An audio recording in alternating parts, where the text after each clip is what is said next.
এক সময়ের কথা, একটি বড় জঙ্গলে টুনি বাস করত। বেশ কদিন হলো তার বাবা মা মারা গেছে। এরপর থেকে টুনি কলা আপেল বিক্রি করত। এ দিয়েই তার কোনো রকম সংসার চলতো। কিন্তু হঠাৎ একদিন বনে ঝড় হয়, পুরো বনে বন্যা হয়ে যায়। টুনির বাড়ির পানিতে ভেসে যায়। ছোট টুনি কোনো রকম নিজেকে বাঁচিয়ে সেখান থেকে চলে আসে। হে সৃষ্টিকর্তা, কি হয়ে গেল? আমার সেই সম্বল বাড়িটাও পানিতে ভেসে গেল। এবার আমি কোথায় যাব? কার কাছে যাব? আমার যে আর থাকার কোনো কিছুই থাকলো না। এসব বলে টুনি অনেক কাঁদে। সব হারিয়ে টুনি অসহায় হয়ে পড়েছিল। আচ্ছা, পাশের জঙ্গলে তো বাবার বোন বিনা পিসি থাকে। হ্যাঁ, আমি বরং তার কাছেই যাই। নিশ্চয়ই পিসি আমাকে আশ্রয় দিবে। এরপর টুনি তার ভাবনা মতো কাজ করে। সে পাশের জঙ্গলে তার পিসির বাড়িতে যায়। এ কি, তুই এখানে? কি চাই এখানে তোর? পায়রা পিসি, আমাদের বনে বন্যা হয়েছে, আর বন্যার কারণে আমার বাড়িঘর সব ভেসে গেছে। আমি নিঃস্ব হয়ে গেছি পিসি। তাই দয়া করে কিছুদিনের জন্য আপনার বাসায় আমাকে আশ্রয় দিবেন।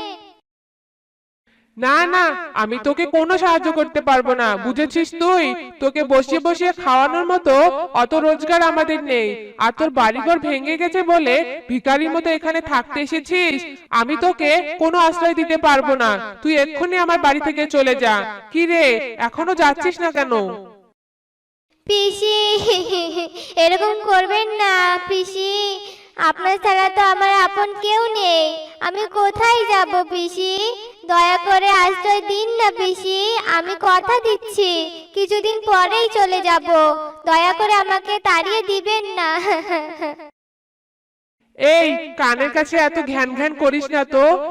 ও এসে তোকে দেখলে অনেক রাগারাগি করবে। তাই বলছি, চলে যা এখান থেকে। এরপর বিনা পায়রা সেখান থেকে টুনিকে তাড়িয়ে দেয়। আর অসহায় টুনি সেখান থেকে বেরিয়ে এসে পথে পথে ঘুরতে থাকে। উফ, খুব ক্লান্ত হয়ে গেছি। এখন আমি কোথায় যাব? আমার যে যাওয়ার কোনো জায়গা নেই। এবার আমি কি করব? খুব খিদেও পেয়েছে। কোথায় যে একটু খাবার পাই? আর উঠতেও পারছি না। হ্যাঁ, বাকি পথটা হেঁটে যাই। এরপর টুনি হাঁটতে শুরু করে। আর হঠাৎই টুনি তার সামনে একটা স্বর্ণের আপেল দেখতে পায়। স্বর্ণের আপেল দেখে তো টুনি বেশ অবাক হয়ে যায়। আর কৌতূহল বশত টুনি সেই আপেলটা হাতে নেয়। কি সুন্দর সোনার আপেল! কিন্তু এই পথের ধারে সোনার আপেল এলো কি করে? নিশ্চয়ই কেউ ফেলে রেখে গেছে। কিন্তু এই আপেলটা পেয়ে আমার ভালোই হলো। আশেপাশের মালিককেও তো দেখতে পাচ্ছি না। যাক, এটা বরং আমি নেই। এই যে, তোমার সাহস তো কম নয়। তুমি কেন এই আপেলটা নিয়েছো? রেখে দাও, রেখে দাও বলছি, এক্ষুনি রেখে দাও। ও, এটা বুঝি তোমার আপেল? আসলে আমি দুঃখিত। আমি ভুল করে আপেলটা নিয়েছি। আমি ভেবেছিলাম হয়তো এই আপেলটা কেউ ফেলে গেছে।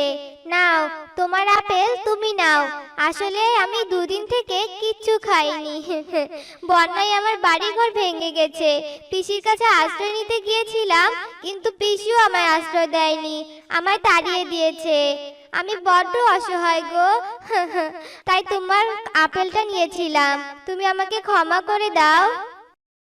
টুনির এমন কান্না দেখে লাল পাখির অনেক মায়া হয়। আর সে বলে, তোমার কথায় সত্যি আমার অনেক খারাপ লেগেছে। এর থেকেও বড় কথা, তুমি অনেক ভালো, সৎ মনের অধিকারী। তোমাকে এই সোনার আপেলটার কথা বলতেই আমাকে দিয়ে দিলে।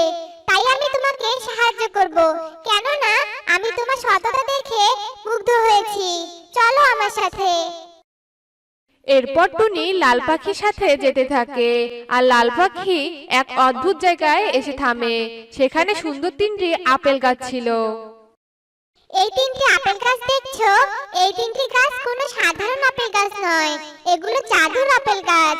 আর আমি হলাম এই জাদু আপেল গাছের প্রহরী। আমি এগুলো পাহারা দেই। এই তিন আপেল গাছ তোমাকে তিন ধরনের জিনিস দিবে। প্রথম আপেল গাছ তোমাকে সোনার মোহর দিবে, দ্বিতীয় আপেল গাছ তোমাকে রূপার মোহর দিবে, আর তৃতীয় আপেল গাছ তোমাকে টাকার নোট দিবে। তোমার যখন যা প্রয়োজন হবে এই জায়গায় এসে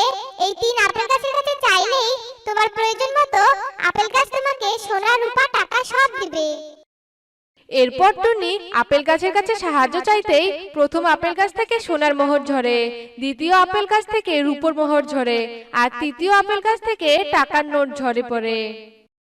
তোমায় অনেক ধন্যবাদ গো লাল পাখি।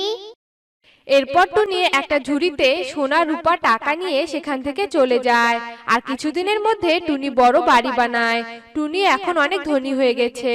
টুনি বনের অন্যান্য পাখিদের সাহায্য করতে শুরু করে। টুনি যখনই টাকা সোনা রূপা প্রয়োজন হতো, সে 3 আপেল গাছের কাছে এসে চাইতো, আর আপেল গাছ থেকে সোনা রূপা টাকা নিয়ে সে বনের পাখিদের সাহায্য করত। এই টুনিটার এত উন্নতি হলো কি করে, সেটা আমার জানতেই হবে। হ্যাঁ, আমি আজ থেকে ওই টুনির উপর নজর রাখবো। এরপর থেকে বিনা পায়রা টুনির উপর নজর রাখতো। আর সে একদিন টুনিকে 3 আপেল গাছ থেকে সোনা রূপা টাকা নিতে দেখে নেয়। আর এসব দেখে বিনা পায়রার অনেক লোভ হয়। আর সে একদিন চুপি চুপি ওই 3 আপেল গাছের কাছে আসে। জাদুই 3 আপেল গাছ, আমায় এক্ষুনি অনেক সোনা রূপা টাকা দাও। বিনা পায়রা একথা বলতেই 3 আপেল গাছ থেকে আগুন বের হয়। এদিকে বিনা পায়রা ভীষণ ভয় পায়। ওরে বাবা রে, এত আগুন বের হচ্ছে, বাঁচতে হলে আমাকে এক্ষুনি পালাতে হবে। এ বলে বিনা পায়রা সেখান থেকে পালিয়ে যায়। এরপর থেকে বিনা পায়রা ভয়ে আর সেখানে আসে নাই।